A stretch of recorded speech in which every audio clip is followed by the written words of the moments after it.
Welcome to The Wrap. I'm Caroline Woods, here to take you through today's market action. Stocks closed mostly lower for a second day, although the Nasdaq was able to close above the flat line, adding a modest 0.1%.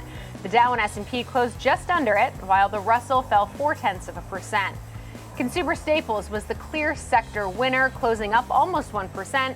Communications added 0.4%. Industrials, meanwhile, closed down 1.2%. Materials fell almost 1%.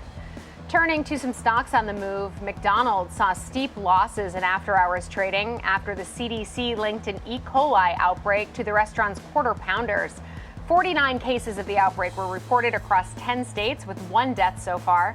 The CDC says McDonald's has pulled ingredients for these burgers and they won't be available for sale in some states. SBUX posted its preliminary fourth quarter and full year results minutes after the closing bell. The coffee chain reported a steeper than expected 7% drop in comp store sales for the quarter. Meanwhile, comp sales in China fell 14%. In the U.S., they were down 6%. CEO Brian Niccol said, "We need to fundamentally change our strategy to get back to growth," and that's exactly what we are doing. However, Starbucks warned the turnaround will take time.